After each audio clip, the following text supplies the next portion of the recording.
এবাৰ জুয়ে জুয়ে আমি পুনৰ স্লোগান দিবলৈ বিচাৰিছো Aam Aadmi Party Aam Aadmi Party Aam Aadmi Party A warm welcome to the Honorable Chief Minister of Delhi and National Convener Shri Arvind Kejriwal ji.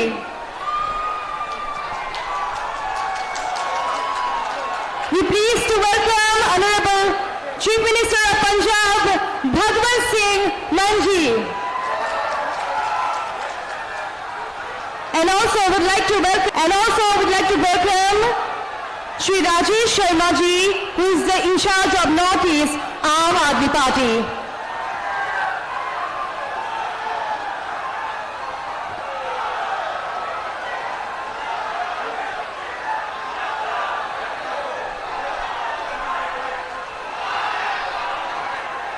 Now we'd like to proceed towards the felicitation segment, and for felicitation,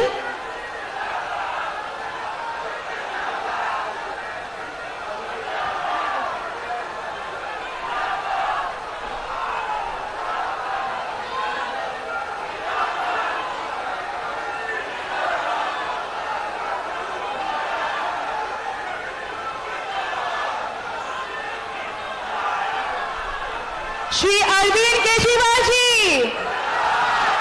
Shri Arvind Kejriwal ji, Shri Arvind Kejriwal ji, Shri Bhagwant Singh Mann, Shri Bhagwant Singh Mann ji, Shri Bhagwant Singh Mann ji.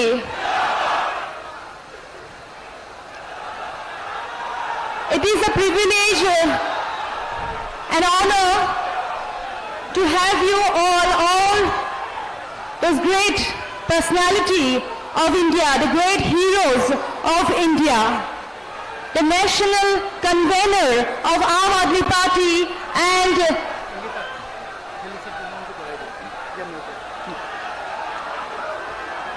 Bharat माता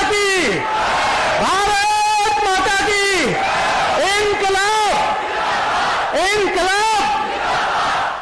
आज बहुत दिनों के बाद, बहुत वर्षों के बाद असम के लोगों की उम्मीद पूरी हुई है, इच्छा पूरी हुई है। सही है? तो अब हम लोग स्वागत का कार्यक्रम करेंगे। सबसे पहले मैं माननीय भवेंद्र चौधरी जी को अनुरोध करूंगा कि माननीय दिल्ली के मुख्यमंत्री और आम आदमी पार्टी के राष्ट्रीय आह्वायक, हमारे आदर्श, हमारे प्रेरणा स्रोत श्री अरविंद केजरीवाल जी का स्वागत करें। असमिया फुलाम गामोचा से वो अरविंद केजरीवाल जी का स्वागत करेंगे।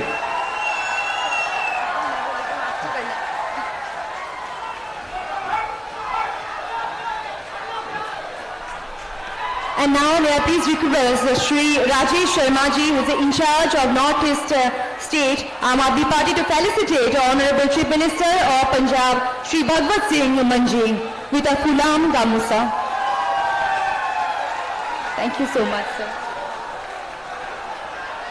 Now I would like to request Shri Jitul Dekha ji to felicitate with a symbol of Assamese tradition, that is a horai, to Honorable Chief Minister and National Convener Shri Arvind Kejriwal ji.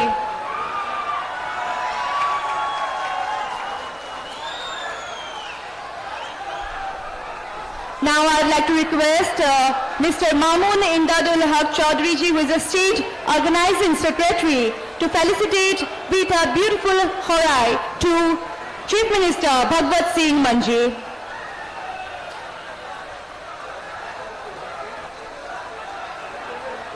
Thank you so much. And now, may I please request Mr. Manoj Dhanwal ji, the State Joint Coordinator of Aam Aadmi Party, to felicitate the Chief Minister of Delhi, Shri Arvind Kejriwal ji, with a beautiful japi, that is also a symbol of Assamese tradition.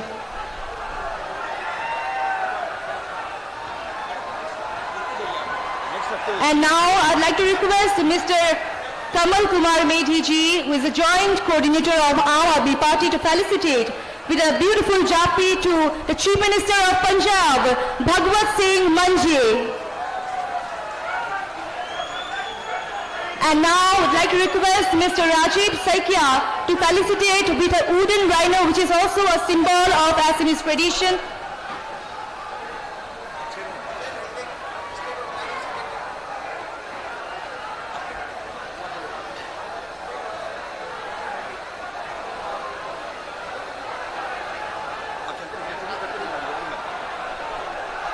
To our Honorable Chief Minister, Shri Arvind Kejriwal ji, with a beautiful wooden rhino that's a memento and a symbol of Assamese tradition.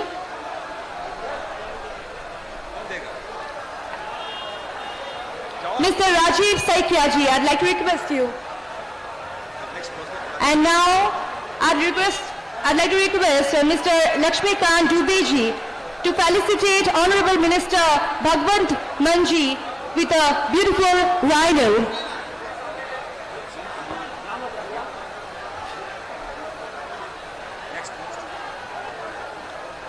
And now I'd like to request Mr. Masoom Begum, Miss Masoom Begum ji, to felicitate Mr. Rajesh Sharma ji, who is in charge of North East State Aam Aadmi Party.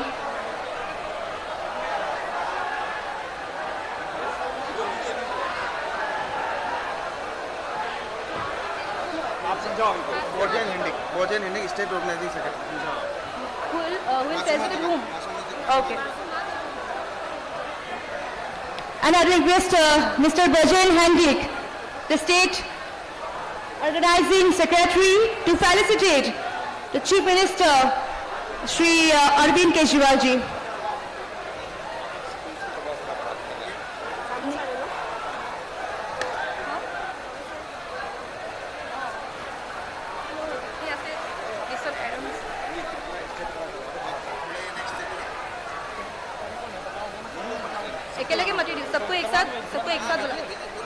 And now I'd like to request our teams from Mizoram, Manipur, Tripura and Arunachal.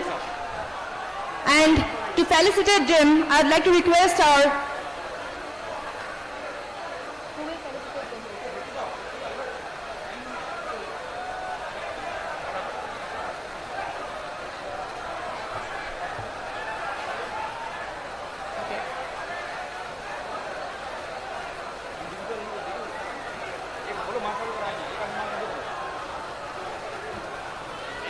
a small token of love from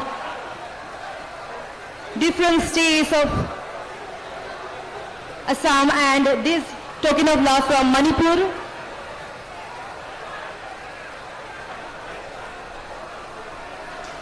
This is from Manipur, and I'd like to request Mizoram to come forward, and also Arunachal and Tripura.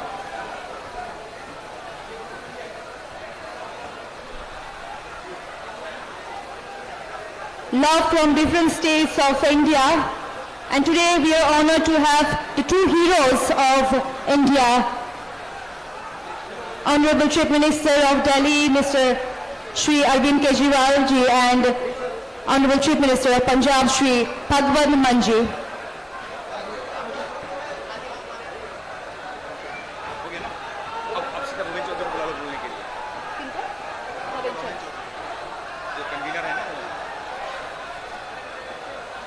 Now I'd like to request for a speech of welcome by Mr. Bhaven Chaudhary ji.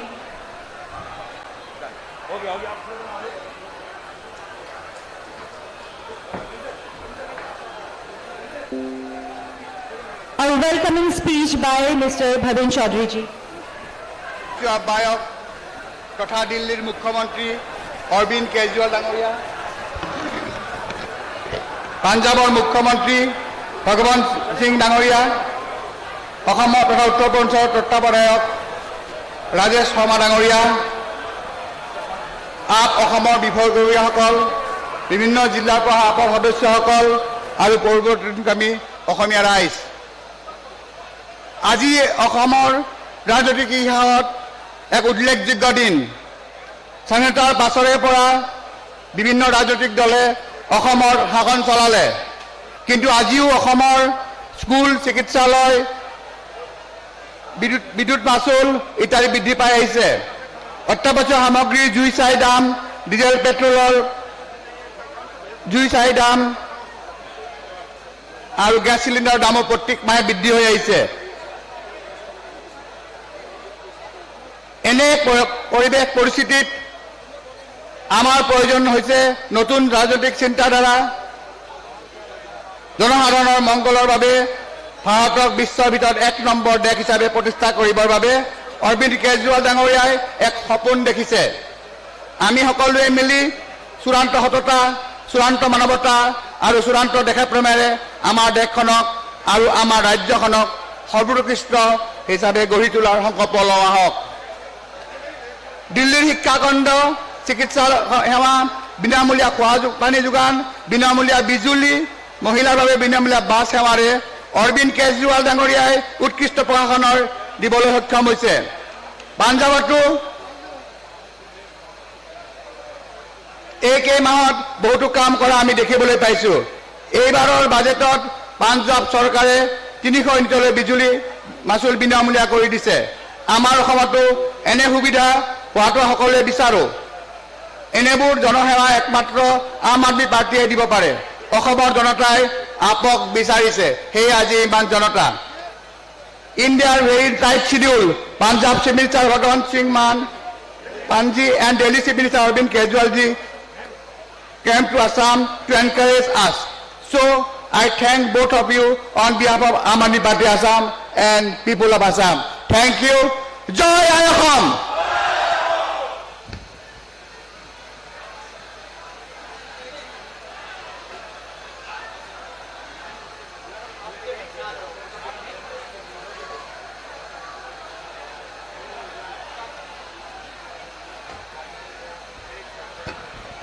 Now I'd like to request our Honorable Chief Minister and National Convener, Shri Arvind Kejriwal ji, for his valuable speech.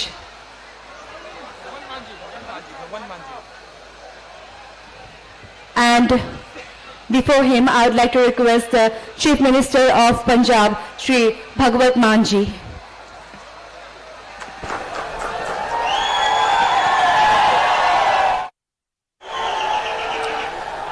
Bharat माता की वंदे इनकलाब। आज असम में गुवाहाटी में जगह जगह से देश को दुनिया का नंबर 1 देश ने की इच्छा लेकर पहुंचे हुए आम आदमी पार्टी की रीढ़ की हड्डी कार्यकर्ता, पदाधिकारी, नॉर्थ ईस्ट की हमारी पूरी टीम, असम की टीम, त्रिपुरा की टीम, अरुणाचल प्रदेश की, मिजोरम की टीम, प्रभारी पदाधिकारी सभी जिन्होंने पर्दे के पीछे रहकर इतना अच्छा अरेंजमेंट किया, उनका धन्यवाद। और सबसे ज्यादा मैं धन्यवाद करता हूं उस शख्सियत का जिन्होंने हमें यहां इकट्ठे होने की एक वजह दी, जिन्होंने पूरे देश की राजनीति को एक नई दिशा और दशा देने का अहद लिया है, जिन्होंने भ्रष्टाचारियों को बहुत ही सख्ते में डाल रखा है और जिनकी कही हुई बात को घर घर अखबार में, टीवी पर सुना जाता है, और जिनकी एक पार्टी जो दिल्ली से चली थी आज पूरे देश में फैल रही है क्रांति, उस क्रांति के कन्वीनर श्री अरविंद केजरीवाल जी, जो कि मुख्यमंत्री हैं दिल्ली के और आम आदमी पार्टी के नेशनल कन्वीनर हैं हमारे। दोस्तों, असम में भी वही समस्याएं हैं जो पंजाब में हैं, असम में भी वही समस्याएं हैं जो दिल्ली में हैं। असम की समस्याएं भी वही समस्याएं हैं जो देश की हैं। भ्रष्टाचारी सबसे बड़ी बीमारी। भ्रष्टाचार को आप भी झेल रहे हो, पूरा देश झेल रहा है। पहले भ्रष्टाचारी, फिर इनकी 5-5 साल की बारी। पंजाब में भी ऐसा था, 5 साल अकाली दल बीजेपी, 5 साल कांग्रेस, 5 साल अकाली दल बीजेपी, 5 साल कांग्रेस। इस बार हमने पंजाबियों को कहा, एक मौका इनके बिना हमको देके देखो, हम आम लोग हैं, हम आप में से ही निकले हुए हैं, आपके बेटे बेटियां, आपके भतीजे, आपके छोटे बड़े भाई हैं। तो लोगों ने ऐसा मौका दिया कि 117 में से 92 सीटें दी। 1 साल के बीच पंजाब की तरक्की की बातें आप यहां असम में सुन रहे होंगे। सबसे पहले हमने भ्रष्टाचारियों को काबू करने के लिए एक हॉटलाइन, हेल्पलाइन जारी की।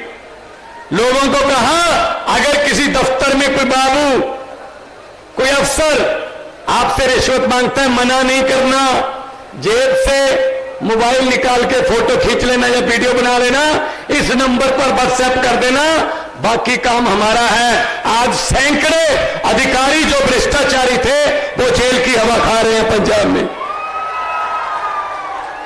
काम टाइम पे होने शुरू हो गए और मैसेज चला गया, पूरे सिस्टम में मैसेज चला गया कि अब सिर्फ तनख्वाह से ही गुजारा करना पड़ेगा, तनख्वाह के बिना इधर उधर से पैसे नहीं ले सकते आप। और उसके बाद हमने वादा किया था पंजाब में कि हम बिजली आपको फ्री करेंगे। तो विपक्ष कह रहा था पैसे कहां से आएंगे। हमें पता था पैसे विपक्ष वालों से ही आएंगे, क्योंकि इन्होंने इतना भ्रष्टाचार कर रखा है, 2-4 बड़े बड़े मंत्रियों को पकड़ लो, पैसे निकल आएंगे। आज जुलाई 1 को हमने बिजली फ्री की, 600 यूनिट फ्री है। आज 80% से ज्यादा घरों को पंजाब में बिजली का बिल जीरो आता है जी, जीरो बिल आता है। और हमने बिजली ज्यादा पैदा की और बजट में हमने कोई टैक्स भी नहीं लगाया। यह होता है काम करने का तरीका। अरविंद केजरीवाल जी के साथ जब पंजाब में हम ऐसे ही सभाएं कर रहे थे जैसे आज आपके पास आए हैं, तो हम वादे नहीं गारंटियां दे रहे थे।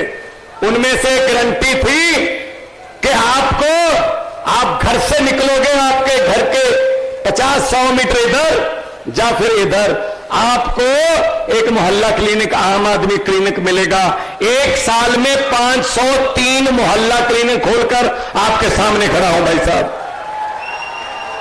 हमने गारंटी दी थी कि पंजाब के युवाओं को नौकरी देंगे, उनके हाथ में कंप्यूटर होने चाहिए, उनके हाथ में आईपैड होने चाहिए, उनके हाथ में सोने के चांदी के मेडल होने चाहिए, वक्त अलग अलग चैंपियनशिप जो इंटरनेशनल या नेशनल लेवल की हैं।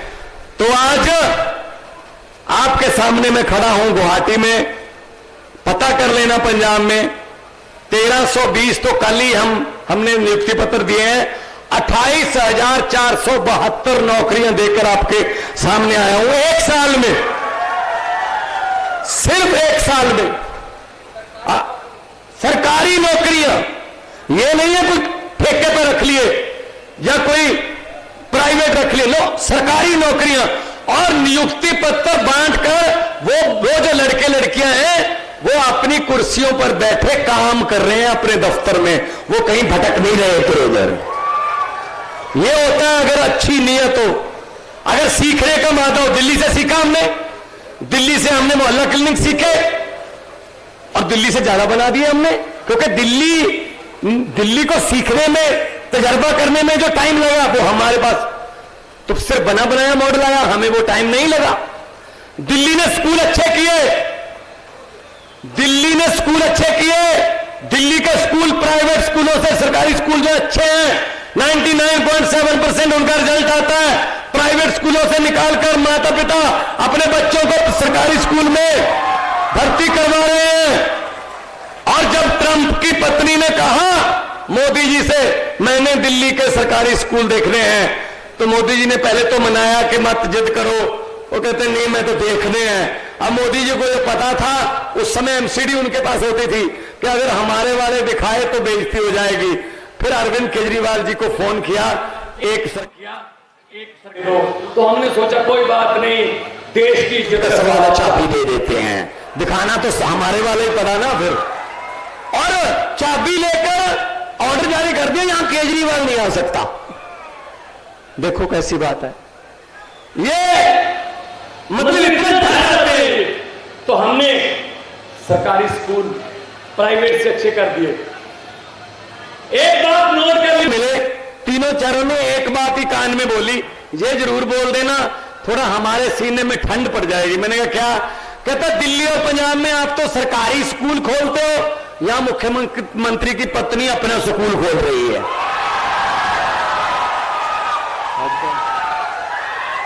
हद है।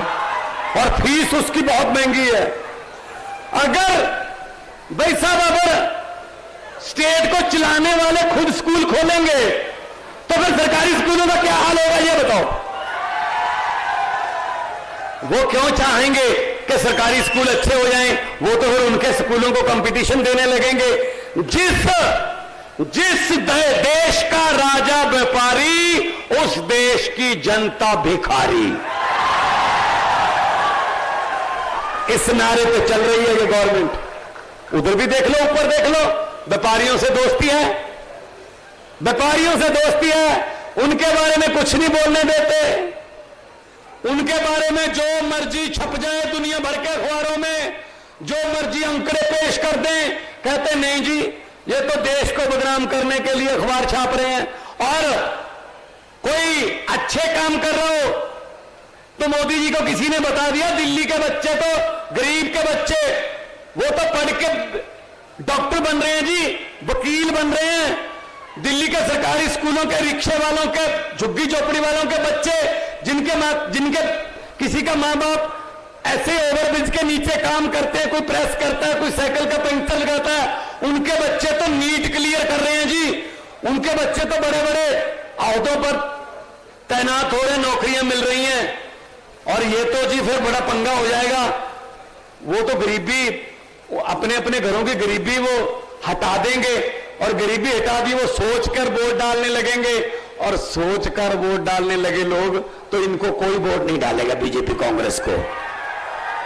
तो उन्होंने कहा इसका क्या हल है? तो किसी ने बोल दिया जी मनीष सिसोदिया को उठा के जेल में फेंक दो। मनीष सिसोदिया जिसने स्कूल बनाए उसको जेल में फेंक दिया। फिर किसी ने कहा जी दिल्ली के सरकारी अस्पताल तो बहुत ही अच्छे हैं, पैरासीटामोल से लेकर 40-50 लाख रुपए के टेस्ट भी फ्री होते हैं जी। दिल्ली के लोग तो बहुत ही गुणगान कर रहे हैं आम आदमी पार्टी का, अरविंद केजरीवाल का। तो साहब ने पूछा क्या हल है? कहते जी सतिंदर जैन को उठा के जेल में फेंक दो। सतिंदर जैन को जेल में, जिसने अस्पताल बनाए, स्कूल बनाने वाले, अस्पताल बनाने वाले जेल में, और जो जेल में होने चाहिए थे वो इनके साथ रेल में। देखो कैसी बात है। एक आदमी था जो बचपन में रेल के डिब्बों में चाय बेचता था, और बड़ा होकर उसने रेल के डिब्बे ही बेच दिए। समझ गए? सारे समझ गए, सारे समझ गए कौन है? ये पब्लिक है, सब जानती है। तो भाई साहब पूरा देश बेच दिया, हमारे सामने देश बिक रहा है। अरे हम नारा भी ना लगाए, हम पोस्टर भी ना छपाए कि भाई देश बिक रहा है। 130 करोड़ जनता को हम चीख चीख के बोल रहे हैं भाई देश बिक रहा है। हमारे सामने देश को बेचा जा रहा है। एयरपोर्ट बेच दिए, भेल बेच दी, LIC बेच दी, स्टेशन बेच दिए रेलवे के, रेल बेच दी, खरीदा क्या? सिर्फ मीडिया, बाकी सब कुछ बेच दिया। थोड़ा सा मीडिया बचा है, वो यहां आ गए। अब मैं चाहूंगा इनके लिए तालियां, क्योंकि चलाना ना चलाना आज की सभा का ये वीडियो, ये तो इनके बॉस का काम है, उसकी मर्जी है, लेकिन कम से कम आ तो गए। हिम्मत की दाद देनी बनती है आज के जमाने में, वरना इनको भी जेल में क्यों दिखाते हो जी किसी और को? हद है, हद है। इससे पहले भी बड़े आए थे जो हंकार करते थे, मैं ही हूं, मैं ही हूं। ये पब्लिक है। लोग जब चाहे आदमी अर्श पर और हंकार करने लगे, लोग जब चाहे आदमी फर्श पर, जब मर्जी। पहले बड़े आए थे। मैं इन भ्रष्टाचारियों को कहना चाहता हूं, आप भी बोल देना उनको।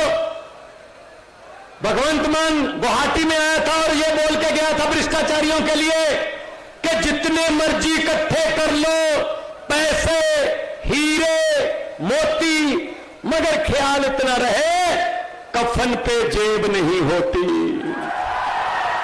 सब कुछ यही रह जाता है, कोई साथ में लेके नहीं जाता। गरीबों की बद्दुआ मत लो। सरकारें बनती हैं लोगों की जिंदगी का स्तर ऊपर उठाने के लिए, सरकारें लोगों को लूटने के लिए नहीं बनती।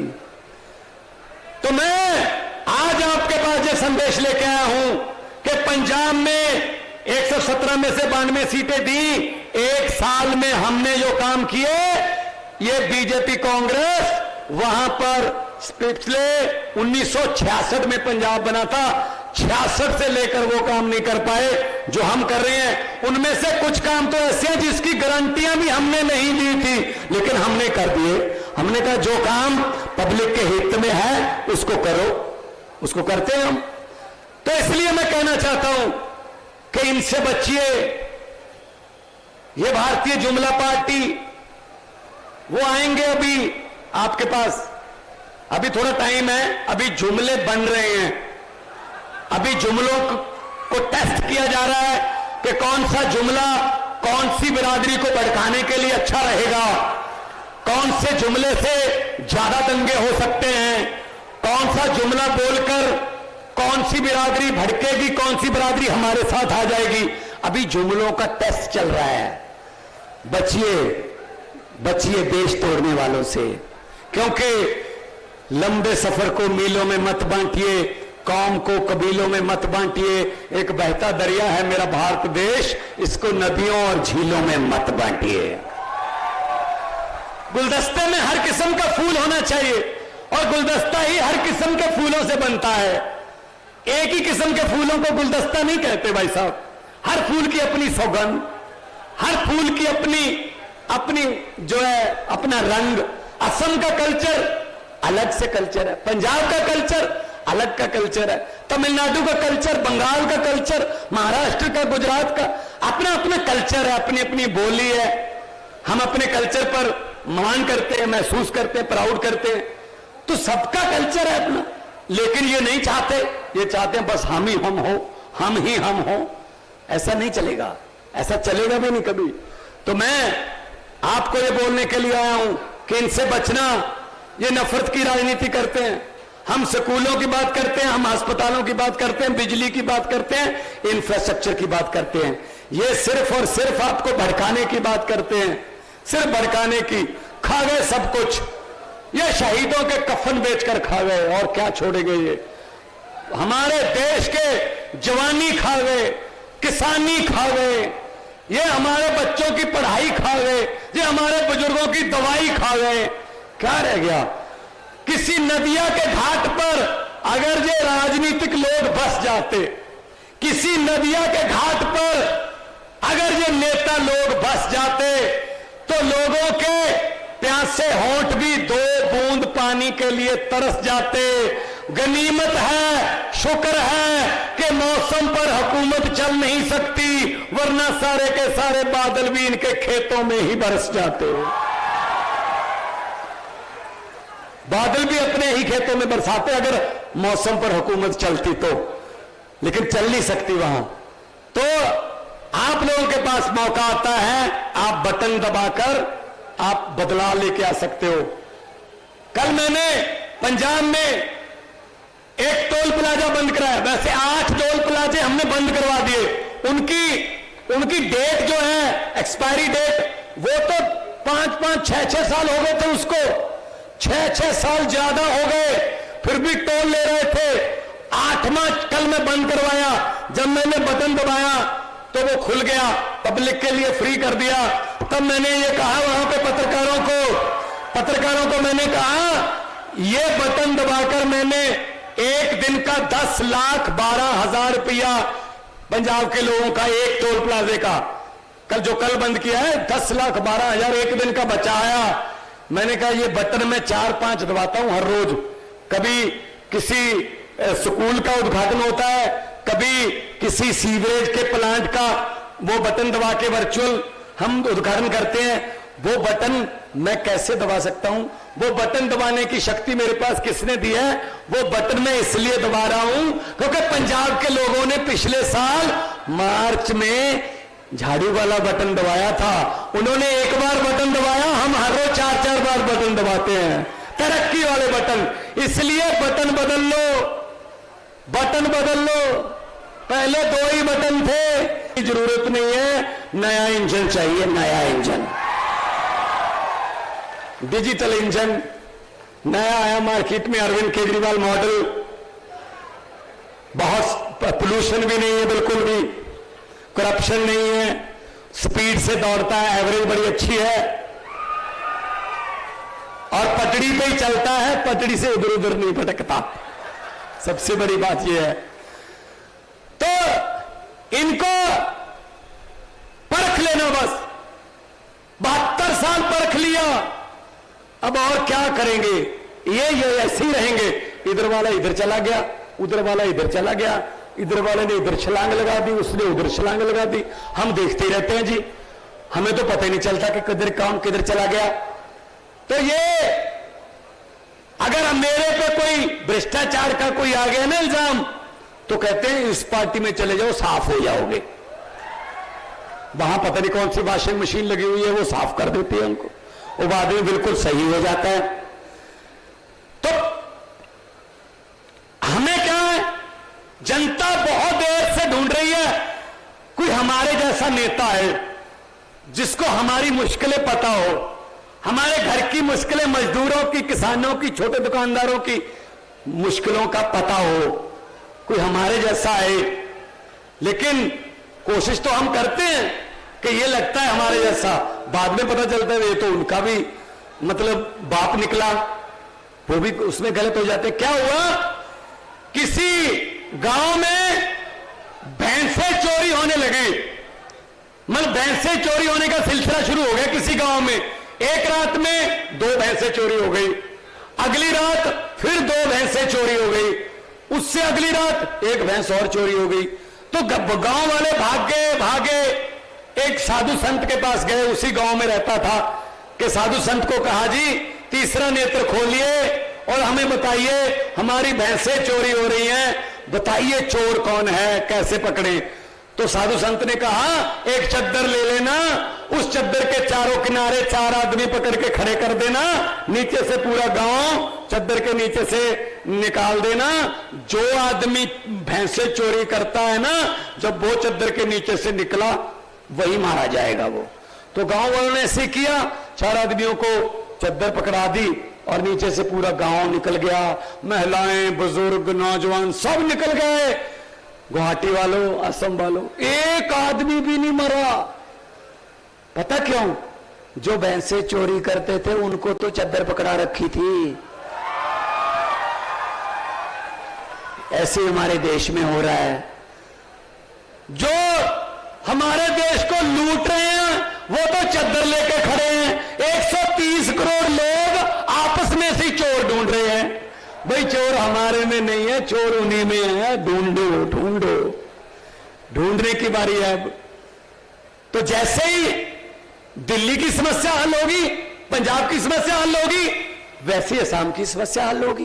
करप्शन, किसानों की समस्याएं, आपके पहाड़ों की समस्याएं, नदियों की समस्याएं, सब समस्या, रोजगार की समस्या, सब समस्याएं सेम है। इसीलिए आम आदमी पार्टी, क्योंकि आम लोगों में से निकली, अरविंद केजरीवाल जी ने रामलीला ग्राउंड से ये पार्टी बनाई थी। और रामलीला ग्राउंड में क्या करने गए थे? एंटी करप्शन मूवमेंट थी कि भ्रष्टाचारियों को पकड़ के अंदर करो। ये नहीं माने, ये माने नहीं। इनको ये लगता था, कांग्रेस और बीजेपी को, इनको ये लगता था ये कौन है, 15-20 आदमी आए हुए हैं, ऐसी बस बहुत बड़ा एनजीओ नहीं है इनका कोई, ये तो 15-20 आदमी चला रहे हैं, एंटी करप्शन मूवमेंट चला रहे हैं। मजाक करते थे। मजाक क्या करते थे बीजेपी और कांग्रेस वाले? ऐसे सड़कों पर बैठकर कानून नहीं बनते, चुनकर आइए, इलेक्शन लड़िए, चुनकर आइए, फिर कानून बनाइए। देखो भगवान का संयोग, कैसी विडंबना है। हम लोग सब लोग चुनकर आ गए, वो सड़क पर बैठे हैं, अब वो सड़क पर है। वरना वो बात मान लेते तभी ये पार्टी पैदा नहीं होनी थी। तो पार्टी है आम लोगों की। मेरी बात कर लेता हूं मैं एक टीचर का बेटा, आर्टिस्ट था मैं, आपने मुझे वहां देखा होगा लफ्टर चैलेंज में, पंजाबी में बहुत से काम किया। तो मैंने तो कभी सोचा ही नहीं था कि मैं राजनीति में आऊंगा। तो राजनीति में आने की प्रेरणा अरविंद जी से मिली कि उन्होंने अपनी अफसरी छोड़ दी, बहुत बड़े अफसर थे इनकम टैक्स के। तो हम भी छोड़ सकते हैं देश के लिए कुछ ना कुछ करने का। एक ही जीवन है, एक ही जन्म है, इसी जन्म में काम करें। शहीद आजम भगत सिंह ने लिखा था, उन्होंने लिखा था कि इश्क करना सबका पैदाइशी हक है, क्यों ना इस बार वतन की सरजमी को महबूब बना लिया जाए। तो भगत सिंह पंजाब के थे, उनसे प्रेरणा लेके हम भी इनके साथ चल दिए। काफिला बड़ा बनता गया। कुछ लोग आते गए, कुछ लोग छोड़ते भी गए, जिनको जो स्वार्थी थे उनकी स्वार्थ, जब कोई छोटी लाइन देखकर भी आ जाते हैं, इधर लाइन छोटी है, शायद जल्दी बारी आ जाएगी, वो अपना चले गए। जो रह गए वो ऑर्गेनिक, जैसे कि आप हो सब लोग, वो ऑर्गेनिक रह गए। आज पंजाब में सरकार है, दिल्ली में दूसरी बार सरकार है, 10 एमपी राज्यसभा के हैं, 5 एमएलए गुजरात में 13% वोट शेयर है, और 2 एमएलए हमारे गोवा में हैं। इंडिया की, भारत की सबसे ज्यादा तेजी से फैलने वाली पार्टी है आम आदमी पार्टी। और चुनाव चिन्ह भी बहुत अच्छे पर, चुनाव चिन्ह भी वही है जो सफाई करता है। और हम सफाई की बात करने आए हैं भाई। ये गंदगी, राजनीतिक गंदगी बहुत हो गई, इसकी सफाई कर दो। मुझे पत्रकारों ने पूछा कि आपने कैसे बीजेपी की आंधी को रोक लिया पंजाब में, दिल्ली में। मैंने कहा कौन सी, क्या? कहते हैं जो बीजेपी की आंधी थी उसको कैसे रोका आपने? मैंने कहा जी उनका चुनाव चिन्ह क्या है? बोले जी कमल का फूल। मैंने कहा हमारा क्या है? बोले जी झाड़ू। मैंने कहा कमल का फूल कहां उगता है? बोले जी कीचड़ में। मैंने कहा झाड़ू क्या करता है? वो कहते हैं कीचड़ की सफाई। मैंने कहा हमने झाड़ू से कीचड़ की सफाई करती और दिल्ली और पंजाब में कमल का फूल उगे ही नहीं भाई साहब। कितनी सीटें हैं पंजाब में? 117 में से बीजेपी की कितनी सीटें हैं? 2। स्कूटर पर बैठकर भी विधानसभा आ सकते हैं वो 2। दिल्ली में ले दे के 7, पिछली बार 3 थे, इस बार 7। तो क्योंकि लोगों ने सोच समझकर, लोगों ने अरविंद केजरीवाल जी की सोच को वोट डाला। और कोई नेता इस देश में इन दिनों में यह कहने की हिम्मत नहीं रख सकता। यह कहना बहुत बड़े जिगरे वाली बात है जी कि इलेक्शन से 2 महीने पहले दिल्ली में अरविंद केजरीवाल टीवी पर आए और टीवी पर बोलते हुए इन्होंने कहा अगर अच्छे नहीं लगे तो मुझे वोट मत देना। यह कहने के लिए जिगरा चाहिए, और लोगों ने वोट दिया। क्योंकि ये बात वही आदमी कह सकता है जिसने कुछ करा हो, जिसको ये यकीन हो कि मेरी बात को लोग माने नहीं, मैंने बहुत काम किया है। तो काम करने वाले लोग हैं हम इनकी तरह अपने दोस्तों को या अपने रिश्तेदारों का माफिया बनाने वाले लोग नहीं हैं। हम लोग जनता के साथ हैं। कोई हमें कह देता है ये बीजेपी की ए टीम है, कोई कहता है कांग्रेस की बी टीम है।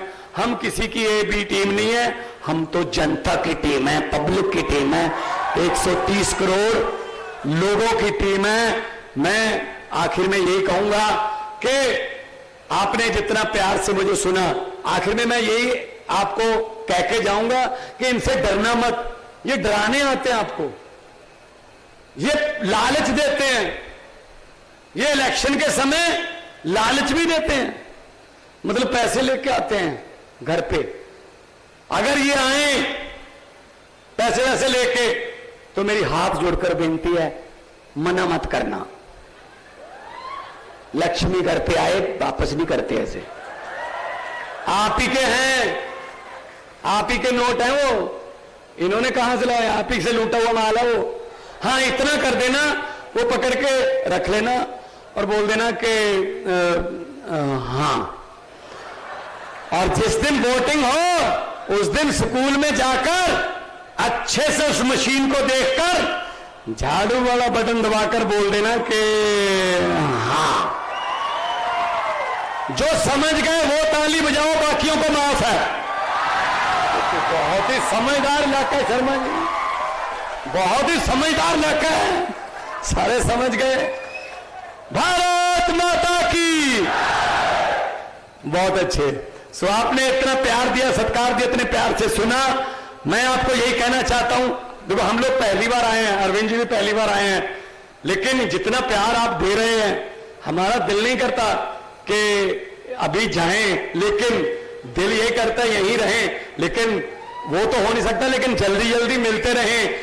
अक्सर लोगों को कहते सुना है, अक्सर लोगों को कहते सुना है, जिंदा रहे तो फिर मिलेंगे, लेकिन असम वालों, इस पंजाबी दिल ने कहा है मिलते रहे तो जिंदा रहेंगे। बोले सो निहाल, इनकलाब, भारत माता की। बहुत बहुत धन्यवाद आप लोगों ने इतने प्यार सत्कार से सुना। तंदुरुस्त रहिए, तरक्की करिए। बहुत बहुत शुक्रिया अदा करते हैं माननीय मुख्यमंत्री जी श्री भगवत सिंह मान जी। आपके महत्वपूर्ण भाषण से हमको बहुत ही ज्यादा अनुप्रेरणा मिला। और अभी now I'd like to request, may I please have on stage for a valuable speech Shri Arvind Kejriwal sir ji, Honorable Chief Minister of Delhi and the National Convener of Aam Aadmi Party. Thank you.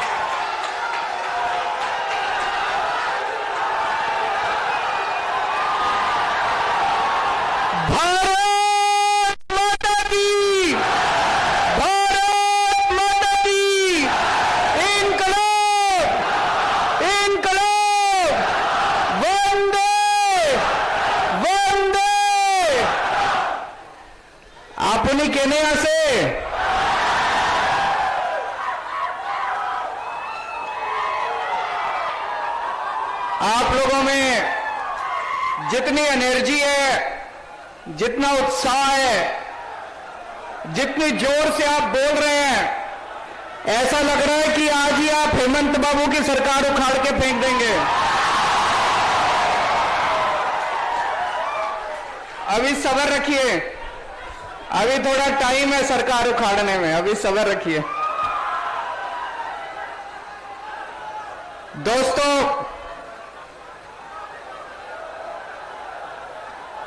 Assam के ऊपर, आसाम के एक एक परिवार के ऊपर मां कामाख्या का बहुत बहुत आशीर्वाद है। सबसे पहले मैं मां कामाख्या के चरणों में वंदना करता हूं। श्रीमंत शंकर देव जी और उनके शिष्य श्रीमंत माधव जी, उनका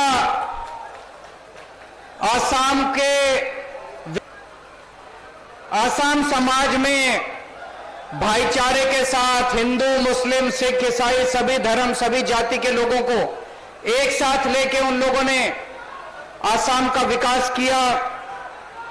ज्योति प्रसाद अग्रवाल जी, सब लोगों ने पंजाब की आसाम की संस्कृति, साहित्य, संगीत में अपना, आसाम को भगवान ने सब कुछ दिया है।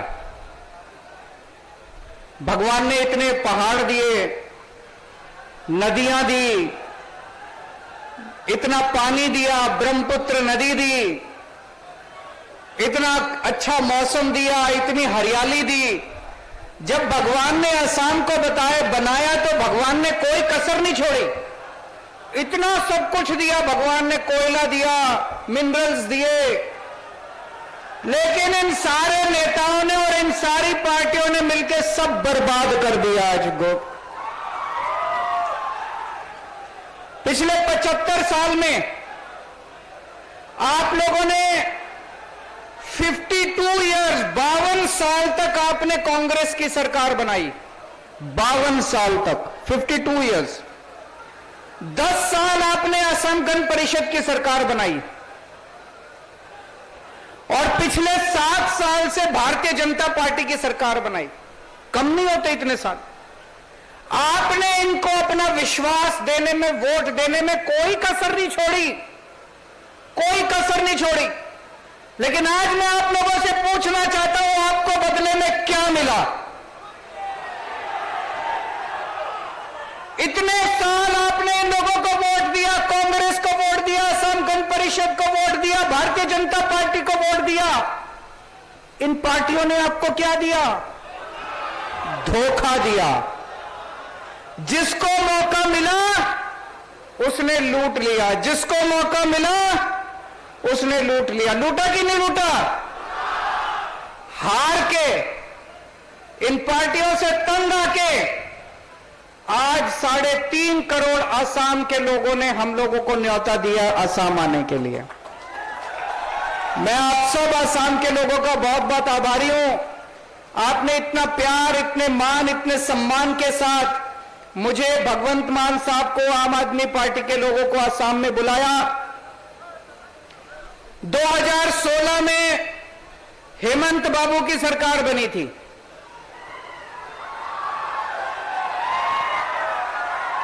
2015 में दिल्ली में मेरी सरकार बनी थी। दोनों साथ साथ बनी थी। 2015 में दिल्ली में मेरी सरकार बनी थी। 1 साल के बाद 2016 में हेमंत बाबू की सरकार बनी थी। आज दिल्ली को हमने बदल के रख दिया 7 साल के अंदर। स्कूल, अस्पताल, बिजली, पानी, सड़कें, शानदार दिल्ली बना दी हमने। हेमंत बाबू ने क्या किया 7 साल में?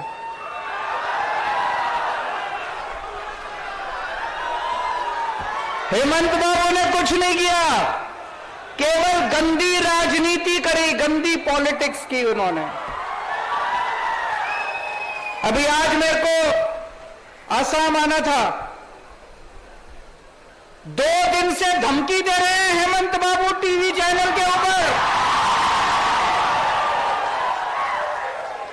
2 दिन से धमकी दे रहे हैं, केजरीवाल आएगा मैं जेल में डाल दूंगा। ये क्या है यार? केजरीवाल आएगा मैं जेल में डाल दूंगा, मैं पुलिस से पकड़वाऊंगा केजरीवाल को। अरे मैं कोई आतंकवादी हूं? क्यों पकड़वाओगे मुझे? मैं हेमंत बाबू को बोलना चाहता हूं, आप असम के मुख्यमंत्री तो बन गए, असम की संस्कृति नहीं आई आपको।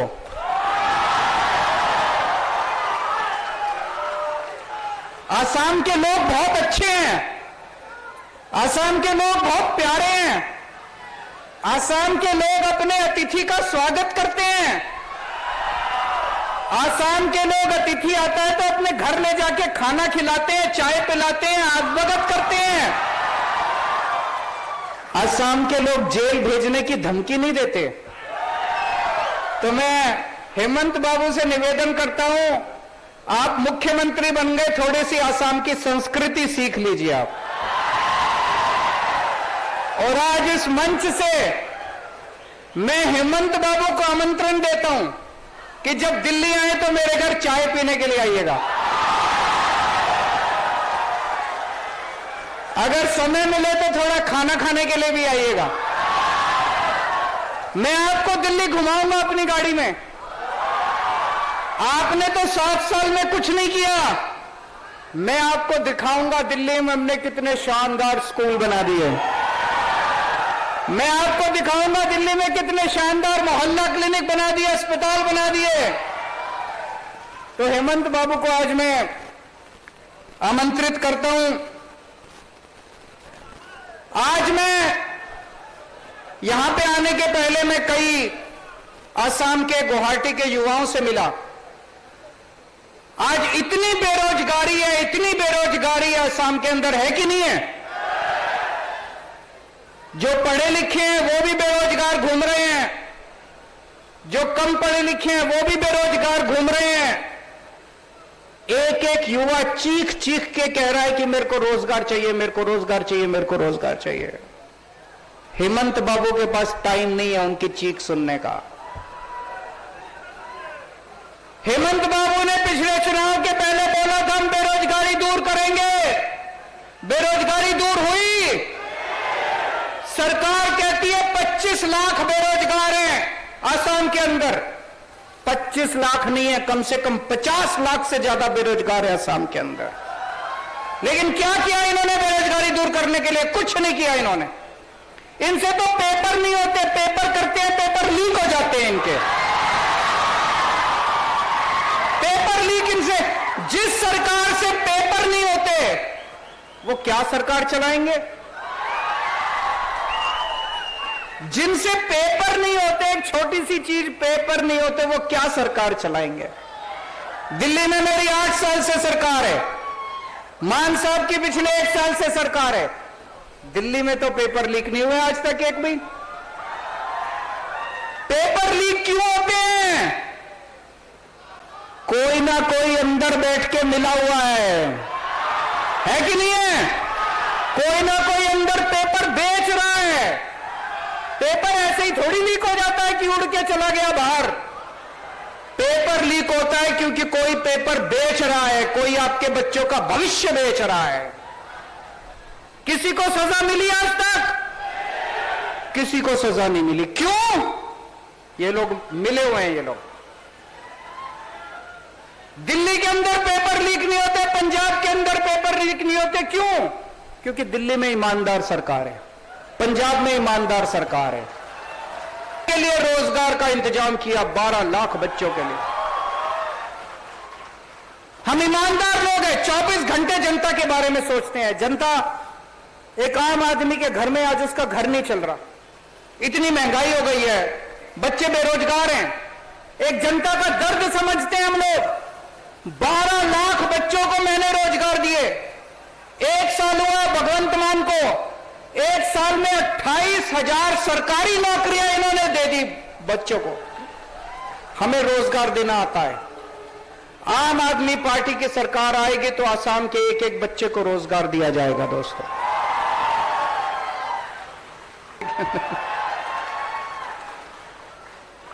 आज शिक्षा का बुरा हाल है। अभी अभी मान साहब ने बताया कि इनके परिवार में किसी ने स्कूल बनवाया, अपना प्राइवेट स्कूल। किसने स्कूल बनवाया? इन्होंने। इनके परिवार में स्कूल बनवाया है किसी ने, प्राइवेट स्कूल। बताते हैं लाखों रुपए फीस है। जिस प्रदेश के मुख्यमंत्री की पत्नी प्राइवेट स्कूल चलाएगी, उस राज्य के अंदर कभी सरकारी स्कूल ठीक नहीं होंगे। दिल्ली में भी पहले यही होता था, पंजाब में भी पहले यही होता था। जितने नेता थे, नेताओं के स्कूल चलते थे, बड़े बड़े फलाना स्कूल, ढिमका स्कूल, इतने बड़े बड़े प्राइवेट स्कूल, लाखों रुपए की फीस होती थी। जानबूझ के इन पार्टियों ने, इन नेताओं ने सरकारी स्कूलों का बेड़ा गर्क कर दिया, सरकारी स्कूल बर्बाद कर दिए, ताकि हर आदमी मजबूरी में अपने बच्चों को प्राइवेट स्कूल में भेजना चालू करे। है कि नहीं है? जानबूझ के। और हर साल प्राइवेट स्कूल में फीस बढ़ाते हैं, हर साल प्राइवेट स्कूल में फीस बढ़ाते हैं। हमारी सरकार आई, हमारे किसी एमएलए का स्कूल नहीं चलता, पंजाब में किसी एमएलए का स्कूल नहीं चलता, किसी नेता का स्कूल नहीं चलता। हमने सारे सरकारी स्कूल शानदार बना दिए दिल्ली के। मैं आप लोगों को आमंत्रण देना चाहता हूं, आप लोग आइए, जब भी दिल्ली आए आप लोग हमारे सरकारी स्कूल आके देखिएगा। सरकारी स्कूल, एक बार दिल्ली के सरकारी स्कूल देखना, कितने शानदार सरकारी स्कूल बन गए। अब दिल्ली के अंदर पिछले साल 12वीं के नतीजे 99.7% नतीजे दिल्ली के सरकारी स्कूलों के आए थे। हमारे दिल्ली के सरकारी स्कूलों के बच्चे डॉक्टर बन रहे हैं, इंजीनियर बन रहे हैं, रिक्शे वाले के बच्चे, मजदूरों के बच्चे। लोग अपने बच्चों को प्राइवेट स्कूल से निकाल के सरकारी स्कूल में भर्ती करा रहे हैं दिल्ली के अंदर। आसाम में भी हो सकता है। चाबी आपके हाथ में है, आपको बटन दबाना है। झाड़ू का बटन दबाओगे तो आपके बच्चों का भविष्य बन जाएगा। यहां पे गुवाहाटी में मुझे बताया एक ही सरकारी अस्पताल है, गुवाहाटी मेडिकल कॉलेज, और वहां पे लंबी लंबी लाइनें लगी पड़ी हैं। पूरे आसाम के अंदर जितने सरकारी अस्पताल हैं, डिस्पेंसरी है, सबका बुरा हाल है। मशीनें काम नहीं करती, छतें टूटी पड़ी हैं, दवाइयां मिलती नहीं है, टेस्ट होते नहीं है। दिल्ली के अंदर भी पहले यही हाल था। आज दिल्ली के सरकारी अस्पताल सारे एयर कंडीशनड अस्पताल कर दिए हम लोगों ने। सारी दवाइयां मिलती हैं, सारे टेस्ट होते हैं, सारी मशीनें काम करती हैं। गली गली के अंदर मोहल्ला क्लिनिक खुलवा दिए। अब आप चाहे अमीर हो या गरीब हो, अगर आपके घर में कोई बीमार होता है, दिल्ली में उसका सारा इलाज मुफ्त होता है, उसकी दवाइयां भी मुफ्त, उसके टेस्ट भी मुफ्त। उसके आसाम में भी हो सकता है। चाबी आपके हाथ में है, आपको झाड़ू का बटन दबाना है, आपके सारे अस्पताल शानदार बन जाएंगे। आपको अपने घर के लोगों का इलाज कराने की चिंता करने की जरूरत नहीं पड़ेगी, कोई खर्चा देने की जरूरत नहीं पड़ेगी। मैंने सुना यहां पर बिजली बहुत महंगी है कि नहीं है? अभी कोई मेरे को बता रहा था 200 यूनिट अगर बिजली आती है तो 1200 रुपए का खर्चा आता है। 1200 रुपए, 1200 रुपए, ज्यादा, उससे भी ज्यादा। और पिछले एक साल में पता नहीं कितनी बार इन्होंने बिजली के दाम बढ़ा दिए। दिल्ली में बिजली फ्री है, पंजाब में बिजली फ्री है, आसाम में फ्री बिजली चाहिए कि नहीं चाहिए? केवल आम आदमी पार्टी कर सकती है और कोई नहीं कर सकता। और 24 घंटे बिजली आती है दिल्ली में। यहां तो पावर कट भी बहुत लगते हैं, मुझे पता चला। बिजली जाती बहुत है, जाती है कि नहीं जाती? गांव गांव के अंदर बिजली नहीं आती। यहां पे 24 घंटे बिजली, फ्री बिजली, एक चमत्कार है। ये ऊपर वाले ने केवल केजरीवाल को ये वरदान दिया है। केवल केजरीवाल को करना आता है और किसी को नहीं करना आता। आसाम में भी बिजली फ्री हो सकती है, आसाम में भी बिजली 24 घंटे हो सकती है। चाबी आपके हाथ में, इस बार झाड़ू का बटन दबा देना अगली बार। मुझे पता चला कि आज से 7, 8, 9 साल पहले प्रधानमंत्री मोदी जी इसी मैदान में आए थे और बोले थे ब्रह्मपुत्र यहां से निकल रही है, आपके घर घर में पानी पहुंचा दूंगा। पानी पहुंचा? पानी पहुंचा? आज केजरीवाल आया है, आज मैं कह जा रहा हूं हमारी सरकार बना देना, 1 साल के अंदर घर घर के अंदर पानी पहुंचा दूंगा। उनके वादे झूठे हैं, पानी देंगे, उन्होंने पानी नहीं दिया।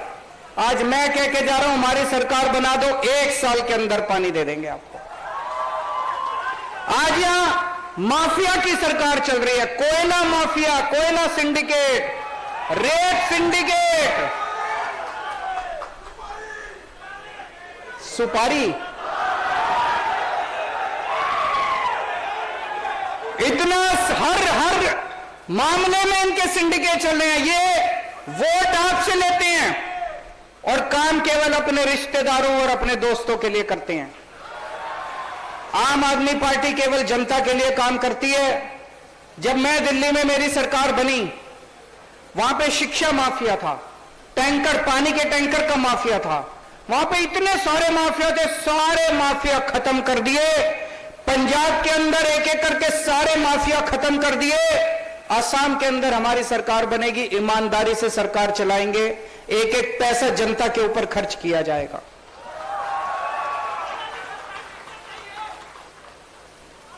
मैं देख रहा था कि असम का बजट 3.25 लाख करोड़ रुपए का बजट है असम का। मतलब हर साल असम सरकार आपके ऊपर 3.25 लाख करोड़ रुपए खर्च करती है। इतना सारा पैसा कहां जाता है? ये पैसा अस्पताल बनते देखा, सरकार ने कभी कोई दवाई दी आपको? आपके बच्चों की पढ़ाई के लिए कभी कुछ किया? कहां गया ये सारा पैसा? कहां गया ये सारा पैसा? असम के ऊपर 1,23,000 करोड़ रुपए का कर्ज आ गए ये लोग। इतना भ्रष्टाचार है, इतना भ्रष्टाचार है। अब तो एक ईमानदार सरकार की जरूरत है असम के अंदर, है कि नहीं है? दोस्तों, हमारा देश, भारत देश शानदार देश है, महान देश है, महान लोग हैं।